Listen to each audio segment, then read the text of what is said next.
everyone. Welcome again to another episode of Access. This is where we come together with subject matter experts to learn more about the most interesting issues of our times. Today, we are joined here with Mr. Shashank Patel. He is academically a Ph.D. candidate researcher working on technological cooperation between India and Japan bilateral relations and diplomacy. And apart from that, he is also a research analyst at the Kootneeti for East Asian Affairs. Earlier, he worked as a consultant to Northeastern Council, and apart from that, he was also a personal assistant to the Union Minister for Science and Technology. Thank you so much, Shashank, for joining us today. I hope we'll learn a lot about India's tech ecosystem. So, some of the discussion points that I also shared with you earlier will be going through some of these points where I would like to understand the tech ecosystem of India, right? And as our neighbors, I feel like it's important to understand why such a development process, worked its way up. And there's a lot to learn, in fact.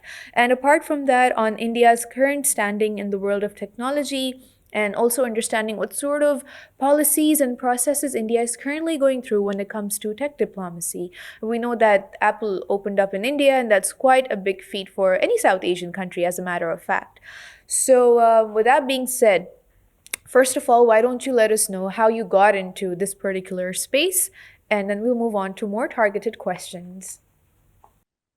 So my journey in the technology start with my bachelor's degree actually.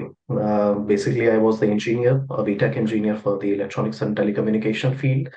I worked with some MNCs for a year or two, and then I entered into the realm of international relations. I Right. opened up basically my wings to the more accessible areas and declined to be, placed myself into a 4 by 4 cubicles. Mm-hmm. And that's how I entered into the realm of international relations for the my master's degree. And then I merged my both master's and bachelor's to mend my topic for the doctorate, that is the technological collaborations among the countries. Specifically, I'm working with the Japan, but the overall I will looking the policies towards the East Asia specifically and extended up to the South Asian range, which by default, include Indo-Pacific as new connotation after 2006.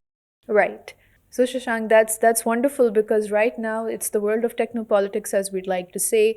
Everyone's trying to understand the world structures through the lens of technology, and within South Asia, you can't miss out the developments that are taking place in India, of course.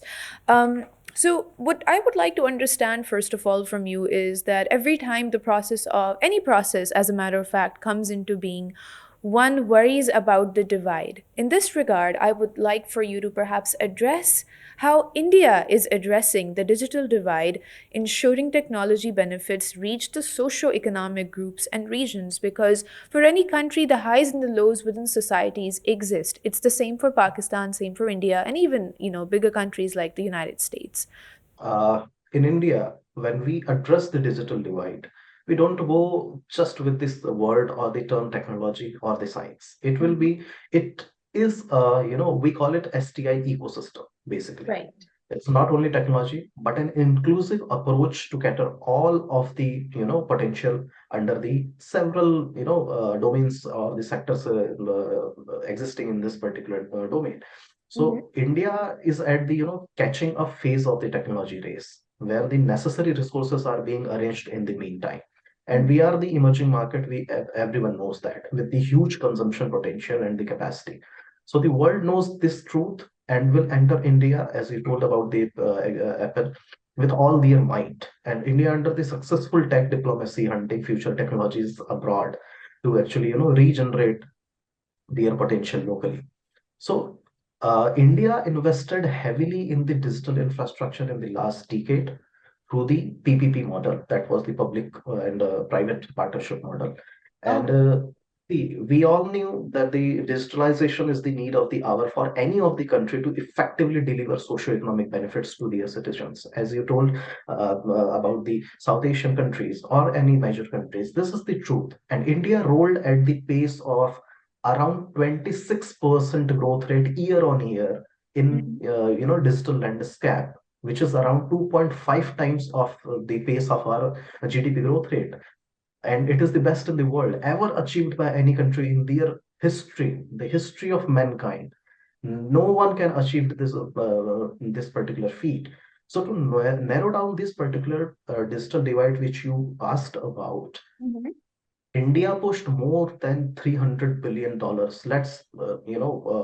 I think we have to talk more about the statistics and data. That will be a more, trustable figures, not just the theories which was actually in the markets, especially the geopolitical markets. Right. Okay, so we will go ahead with the data and the statistics, which is the backbone of every, success story.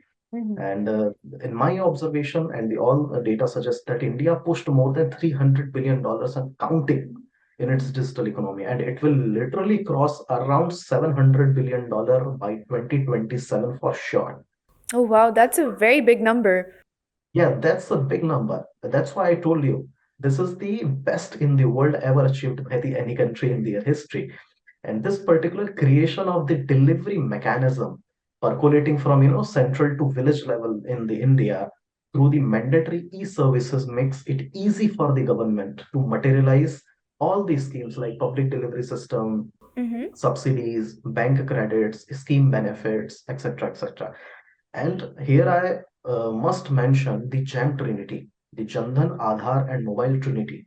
That was the three-pronged strategy of the government, played a vital role in which includes a mandatory bank account, unique identification card, which we called Aadhaar in India, Okay. and the mobile connectivity. It was Mm-hmm. provided by the multiple, telecom operators in India at the very cheap prices. So this particular gem Trinity crossed all the barriers of the geographical limitations in the diverse country like India, where you can find mountains, where you can find snow, where you can find shores, where you can find deserts. These particular geographical limitations in a diverse country like India was clearly, a leap forward ahead by the this particular gem Trinity. And each and every single person at the far places via digitalization can be assessed and has the access to this particular, digitalization of services make them compatible to enter in this particular areas. And amazingly, around 96% of the total citizens of India has UIDAI card, the Aadhaar card, enabling them to access all government services with the automated mechanism of verification. This is the significant thing which actually addressed this particular digital divide which you talk about. And this is the benefit of the technology, which is benefiting each and every socio-economic group or the region existing in India. Well, that's quite interesting because I understand that there was a targeted policy and working on a multi level to engage with the central and then the peripheries. I think that's quite interesting. But do highlight a little bit more about how the Indian government then, created that conduciveness for that policy as well with regards to, let's say, the startup sector, because I do understand innovation and startup sectors, all of that goes hand in hand. And apart from that, as we speak, the rural areas, they may already have an issue of literacy. Then how do you educate and develop that skill for the digital world? Good thing is that Indian government not worked in silos anymore in policy planning. This is the biggest thing which actually created the conducive environment which you are talking about. All right. This particular new India is actually equipped with the policy architecture, Mm-hmm. planning models, Mm-hmm. executive bodies, and assessment agencies for the future feedbacks. So I told you about this is the STI policy in India. We don't tell this as a science as a science domain or the technology domain. We call it STI, that is science, technology, and innovation. So that's why this particular policies are actually equipped with all aspect which can be categorized into a single nutshell. And then further, the PLI schemes in all the major production domains performed astonishingly in the startups ecosystem. That was the production linked incentive schemes. And this particular schemes actually ease in credit guarantee for the new ventures.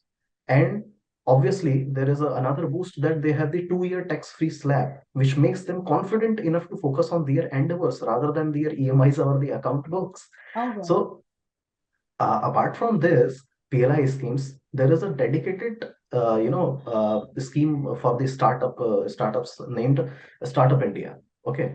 Which is dedicatedly aimed to promote the entrepreneurship and the creation of the favorable ecosystem for startups in the country.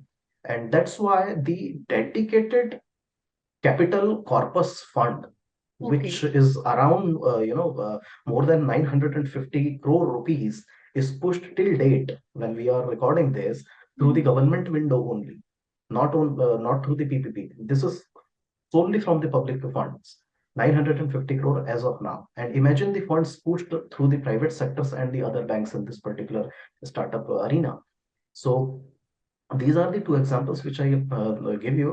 But on and around 21 schemes by the central government in the multiple sectors of the economy is currently functional, which is tackling from R&D to production, making it a wholesome approach. There is a Atal Innovation Mission, the AIM mission, like maneuvers, creating the scientific temper among the youngsters to tinker their mind, especially in the tech sector.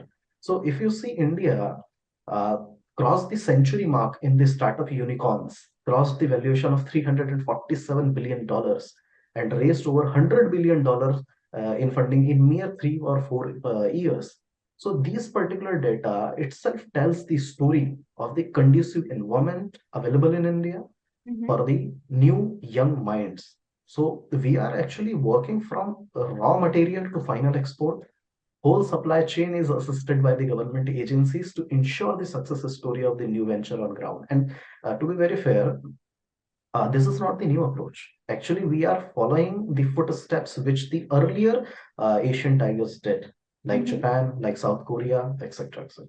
I think that's very interesting, the idea to actually take hold of the supply chain. And that's indeed a good lesson for Pakistan here. We, of course, not in comparison to what India is achieving in the digital space, but of course, we have the young generation, people like myself and more, you know, who are actually trying to develop into this particular space, and how government agencies could perhaps better understand what sort of steps India had taken. And I think that's quite interesting, as you mentioned, that it's a whole of the country approach, and it's not just restricted to the science and the military domains. It is expansive, it is inclusive of the society, looking into what how it impacts everyone. And I think that's a lesson that needs to be taken home by anyone, as a matter of fact. So, but of course, as we proceed with the digitalization processes, we move on with the technological advancements, therein come its own concerns and problems as well.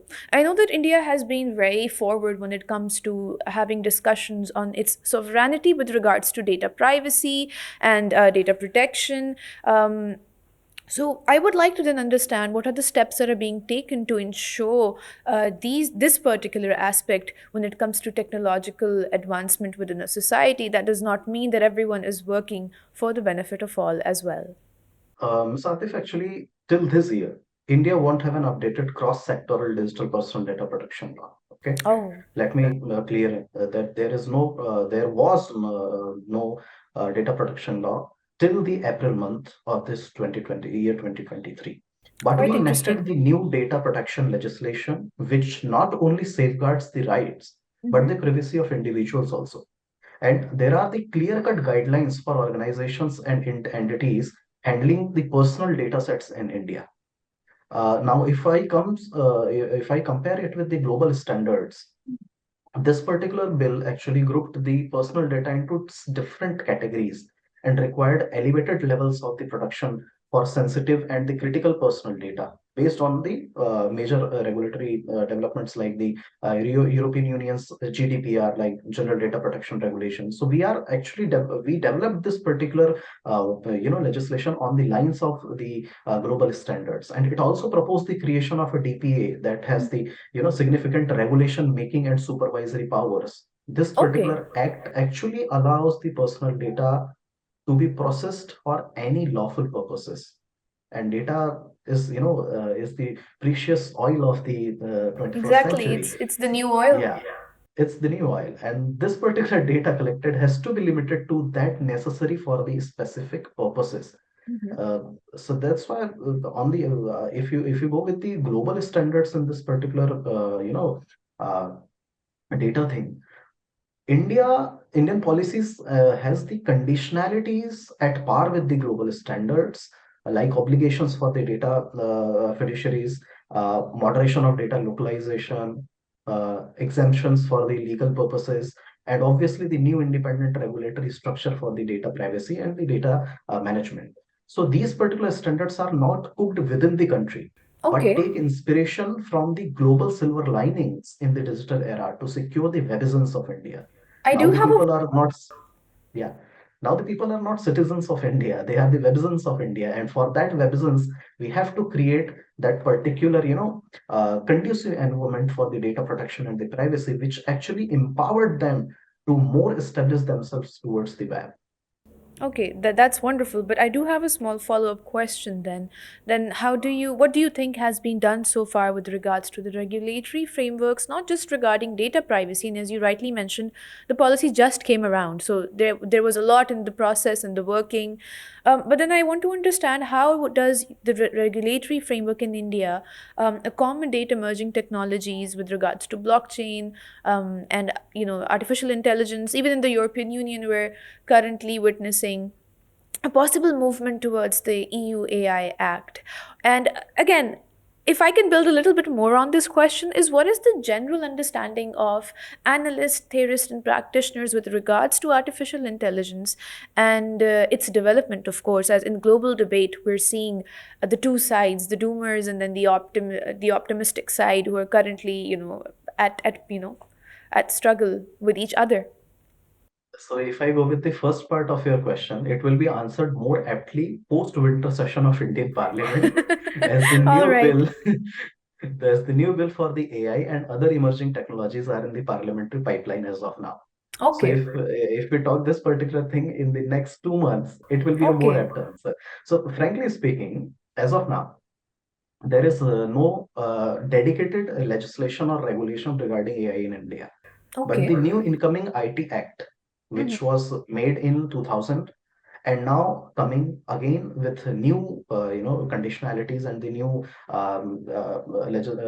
new rules and needs coming in I think in January 2024 maybe, uh, is working on the moral and the ethical provisions for it, which is the Okay. most critical aspect of it, Hmm. because the new tax globally, if we see, only some European countries and North American countries have laws regarding this, and they have just created these laws, I think, a month earlier. So Mhm. they are also in developing phase in implementing them.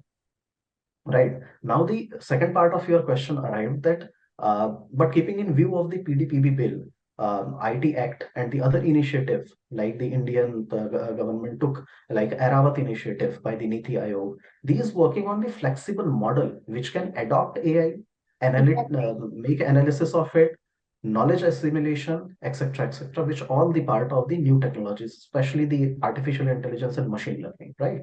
Mhm. So one thing is very obvious here, that the new laws actually catering these high tech fields will be adaptive, flexible, inclusive, and open to the adaptations due to the ever changing behavior of the related techs. So, in my opinion, all the new techs which is now arriving at the arriving on the top of the table will not be limited into its own potential, because Mhm. they are consistently evolving with the time, and that's how the Indian legislations are also evolving with the time.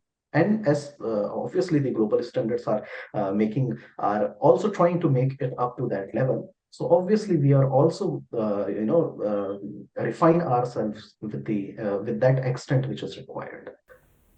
Okay, that's interesting because, of course, here in Pakistan as well, just this year we had come up with the draft policy on artificial intelligence as well, and we're hoping to, ensure that it is less securitized and more available and accessible to the people who are actually, will be working on it for the societal benefit.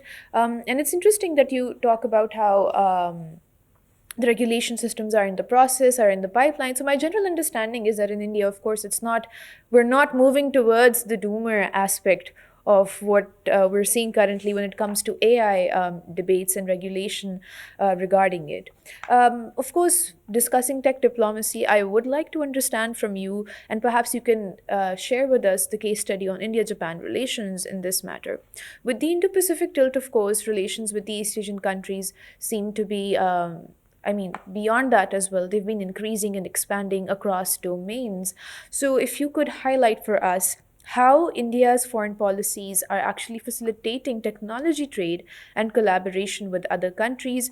Any in particular tech partnerships that you would like to highlight? I know that the recent with EU was also signed.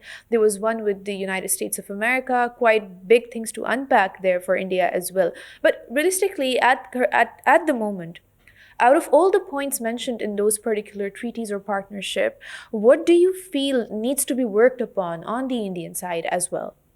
The world is dependent majorly on the United States and China, Mhm. the largest pool of the innovation, technology, and finance in the international system. We all know that.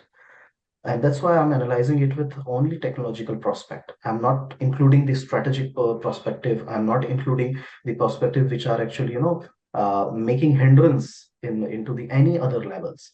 Okay, And interesting. these particular countries, US and the China, are the primary drivers of the technology nowadays.